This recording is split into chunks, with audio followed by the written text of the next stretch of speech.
Hello guys! Hello Virgo! Welcome dito sa aking channel, Virgo. Alamin natin Virgo kung anong messages, vibration, gabay, energy para sa inyong lahat. Ito ay general reading. Pwede kang makaresonate dito. Gamitin mo ang iyong intuition para sa reading na to. Virgo. Christmas weekly tarot to guys. So, ano ba yung messages para sa Christmas week na to? Virgo. Oh, kasal.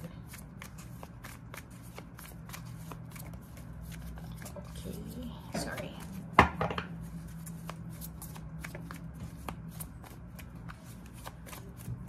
Tingnan natin.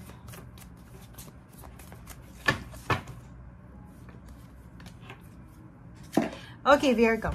So, number 3, may iba sa inyo dito na magse-celebrate sa linggong ito. It's either may mag-offer sa'yo ng kasal, engagement, or posible yun, pamamanhikan, wedding anniversaries, mansaries, yun, ikakasal or imbitado ka sa kasal, Virgo. Or kung ano man to, may pagtitipon dito eh. May celebration sa linggong ito na pwedeng involved ka. It's either sa kasal, abay ka sa kasal, ikaw yung ikakasal, ikaw yung ninang, ikaw yung ninong. Kung ano man to, comment down below if resonated ka dito. Okay. Wait lang guys.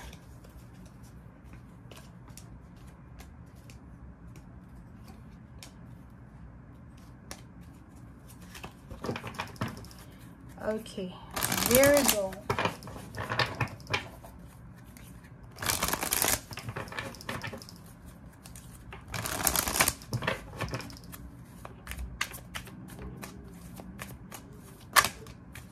Okay, Virgo, universe, sacrifice, patience, planning, and shadow reverse. Ang ganda nito, and material harvest. So, yun. Naka-reverse yung shadow mo. So, this week, Virgo, parang wala kang confusion.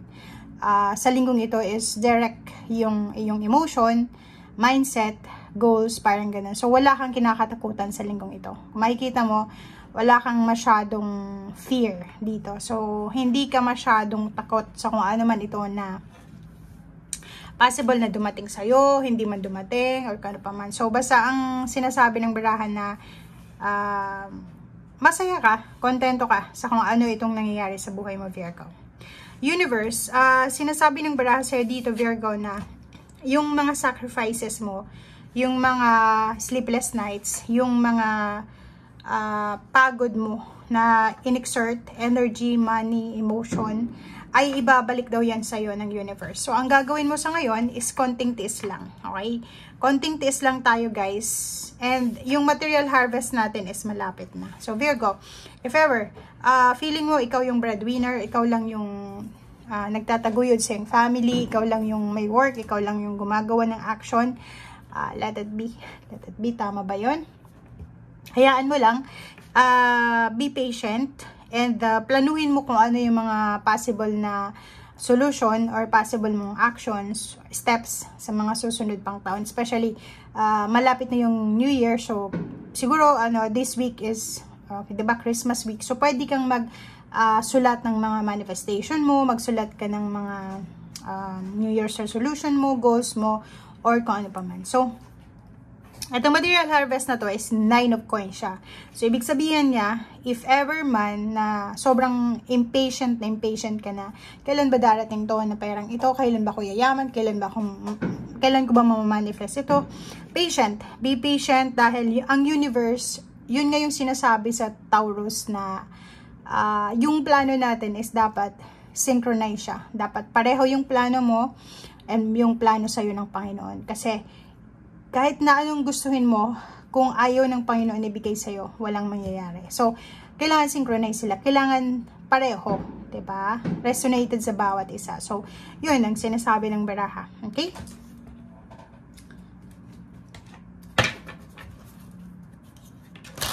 Oh, sorry.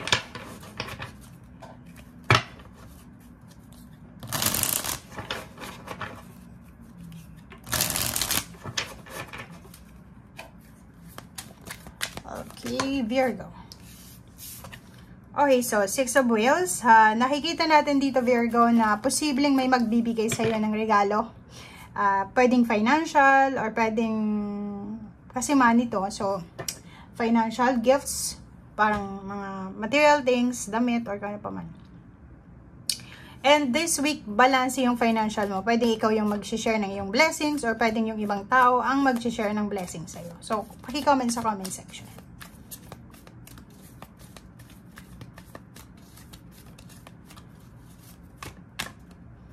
Okay, so Five of Cups, nakikita natin dito, pwedeng ikaw to.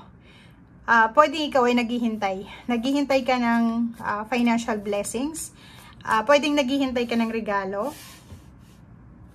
Pwedeng yung iba sa inyo dyan naghihintay ng regalo or naghihintay kayo ng taong magbibigay sa inyo ng pera or kung ano pa man yan na kailangan nyo. Okay, Knight of Swords. Knight of Swords, sinasabi ng Barasir dito guys na posible lang na may mga balita dito sa araw na ito, like anong araw ba to? 18 to 24. Maraming possibilities dito na may mag-send sa'yo ng message, pwedeng yung yung money transfer or kano pa man, or pwedeng may iba sa inyo dito, Virgo, na makakatanggap kayo ng mga regalo from your barangay, from your town, or from mga community, or sa government agencies. Okay? Mga simple gifts, pero part kayo ng ganyan, parang ganon. Six of Wands, wow, victory and success. So, isa din sa posibleng regalo ng universe sa'yo sa linggong ito is may magandang balita na pwedeng makatulong sa'yo doon sa victory and success mo. If ever naghihintay ka ng confirmation para sa success mo, for example, naghihintay ka ng trabaho, naghihintay ka ng message from someone, relationship, or pwedeng kung ano man to na victory and success. Kasi nasa atin yun eh. 'Di ba? Kanya-kanya tayo ng victory and success. May yung success mo, iba sa success ko, sa success ng ibang tao. So, kung ano man tong victory and success, pwedeng recognition, rewards, awards, or celebration, napakaraming balita sa araw nito. Or pwedeng imbitado ka. So, yun ang nakikita natin. Pwedeng imbitado ka sa isang party, celebration, or kanapang. Relationship, Two of Cups. Nakikita natin dito maraming messages na pwedeng matanggap ang iba sa inyo kung kayo ay single. Wow! Diba? Single, in a relationship. Number 2, balance. Sinasabi ng barahan na moving forward na ang relationship. Diba? Parang, kung makikita mo to, 22, balance. So, ibig sabihin niya, kung ikaw ay in a relationship, to the next level yung relationship mo. And if ever man may mga relationship issues kayo, posibleng ang linggong ito ay eto na yung simula ng pagbabago. Pwedeng away kayo ng away ng karelasyon. And then ngayon, pwedeng magkaroon kayo ng understanding sa bawat isa, magkaroon ng solusyon, and moving forward na kayo doon sa relationship. Okay, so thank you guys and see you again. Bye!